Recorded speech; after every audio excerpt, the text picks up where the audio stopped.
reflection of the women in his life. His grandmother moved to New York as a single mother of two. She started working as a maid, saved up enough money to buy a restaurant, saved some more and bought a laundry. Eventually, she created a small business empire that allowed her to put her daughter through nursing school and her grandson, Sofia's father, through private school and on to graduate degrees. I'm so inspired, Sofia says, by her and her mother and the other members of her family. I think that's where a lot of my drive comes from, to do the things that I've done. The article goes on to state that her main goal in life these days comes down to this. I really want to make an impact on the wider community to give people hope. I don't want people to ever give up on themselves at all.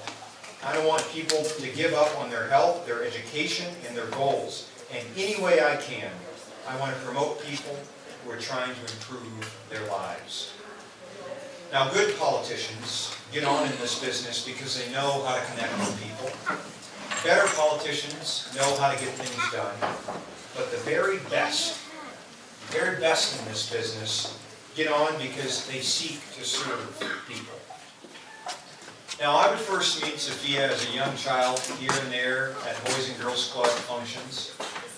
We would be reconnected during our undergraduate years at the University of Iowa, where Sofia maintained perfect attendance in many of the same political science courses that we took together.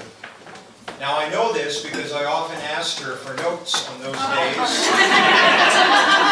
and I was afflicted with the brown bottle flu. I was like most other students in university. I had minimal responsibilities.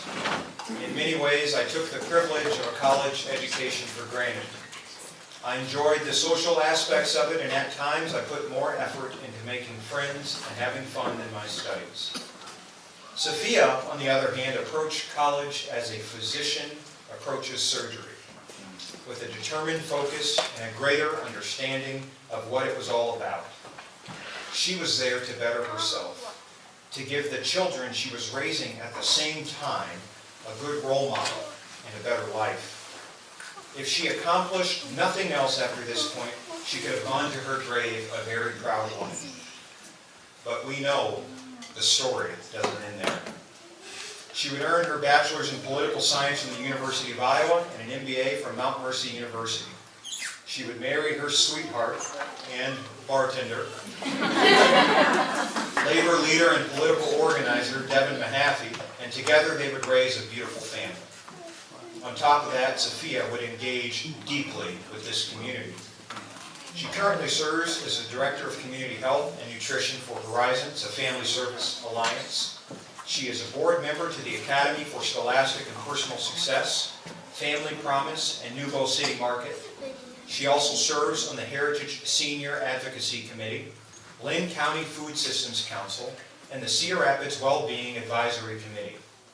Mehaffey's campaign is chaired by longtime political activist and community leader Libby Slappy.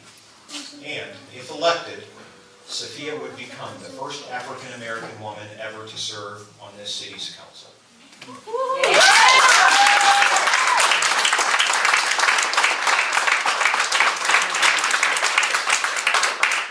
Now, a friend of mine asked me, don't you ever worry about the political ramifications of coming out early to support a friend? And I chuckled a bit.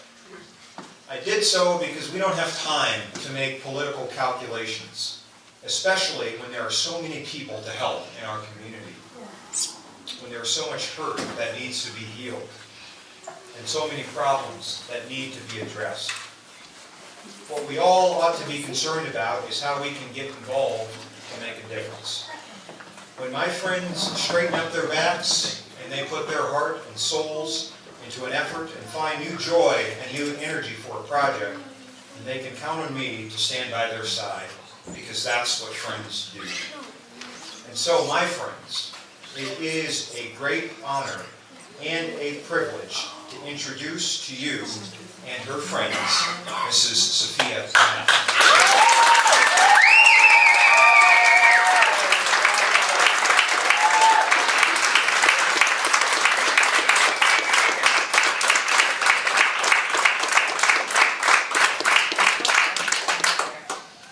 Good evening. had written down that I was going to take a moment to recognize the electeds in the room, but that is already covered. I hope everybody got an opportunity to try some fruit, some cookies. That is a secret family recipe I found on Pinterest.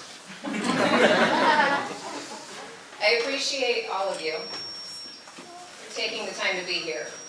Old friends and new, and those of you who may be hearing from me for the first time tonight. My name is Sofia Mehaffey. I live my version of the American dream right here in Cedar Rapids. I have a wonderful husband, as Stacy mentioned, and 3 children and a tortoise named Ivan. I'm not a career politician. I'm a working parent, and like you, I want this city to be the very best it can be for our children and for everyone else. I was a single mother of 2 living on my own before I was old enough to vote. There was a time in my life when it took me 8 buses a day to make the commute to a minimum wage job.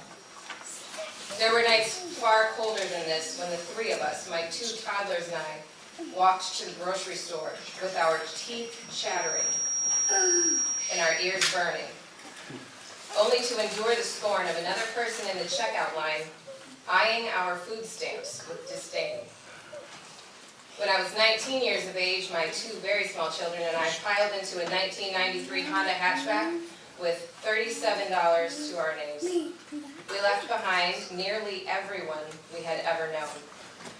We moved to the 2nd largest city in our state in search of opportunity. For me, that meant putting myself through school. I started with a community college degree. When we pulled up for the first time to our new apartment on Ayasi Lane, my little girl looked all around and finally said in dismay, "Is this Cedar Rapids? Where are the rabbits?" I worked as a Head Start substitute teacher while I completed coursework for Kirkwood and then the University of Iowa. My own children were also cared for by Head Start and later by the Boys and Girls Club, while I went to school and to work. We relied on food and housing assistance, and during the holidays, our family was adopted by another through my children's elementary school, so that they had toys to open on Christmas morning. When I finished the MBA program at Mount Mercy, I still couldn't afford to walk across the stage with my class. But the opportunity to further my education had changed the trajectory of our lives. We were self-sufficient. There's a transformational spirit about this place that we call home. The shores of the Cedar have borne entire industries, artists, institutions of education. We have been devastated by floodwaters, but never defeated. We are innovators and visionaries, educators and engineers. The people of this city come together in times of hardship. They give their time and effort over to progress, guided by an unshakable faith in their fellow man. Because deep down inside, we all know that when we stand together, we are strongest. This resilience and kindness of heart radiates throughout the community, and has certainly found its way into my place of work, a nonprofit agency right down the road called Horizons. There, I manage our youth nutrition programs, advocate for food access, and oversee one of the largest Meals on Wheels operations in this nation. Our programs are dedicated to serving those who are often in crisis. And because of that, we see firsthand the impacts of inequity, poverty, and marginalization. But we also get to see the success stories. We see families move from crisis to stabilization, and ultimately to thriving as barriers to success are addressed and eliminated. We are one agency in a larger nonprofit community that serves this city well. But all of us in the field are hoping to further engage our local government in the work of systemic change so that we can provide equal opportunity to all people.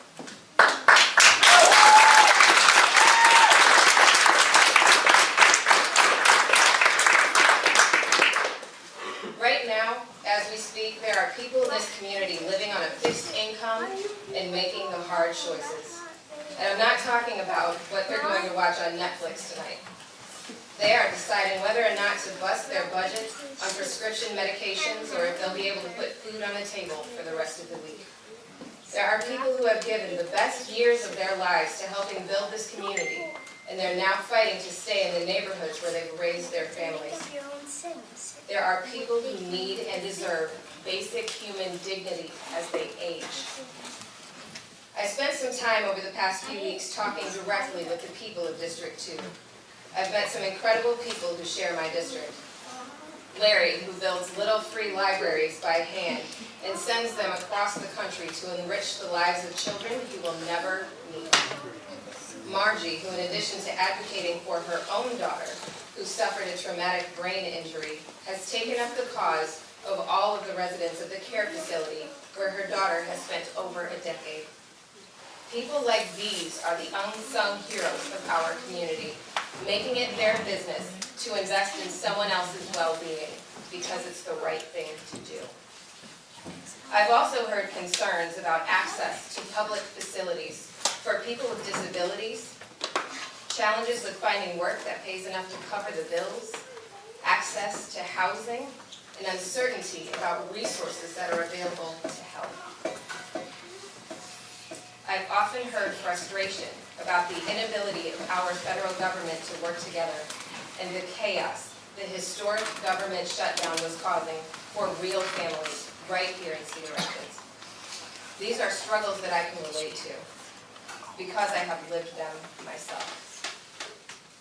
These recurring themes, housing, access to health care, infrastructure, economic uncertainty, and food insecurity, these are all elements of the social determinants of health, or as defined by some, the political determinants of health. We have the ability to impact these factors in our community through mindful and intentional policy so that the generations that follow us have a solid and equitable foundation upon which to stand.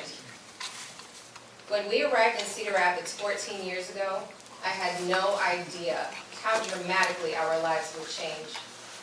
We owe a debt of gratitude to this community that welcomed us with arms outstretched, offering more than we could have ever imagined possible. It is my personal mission to repay that debt of gratitude through works of service. That is why I am here tonight to announce my candidacy for Cedar Rapids City Council in District 2.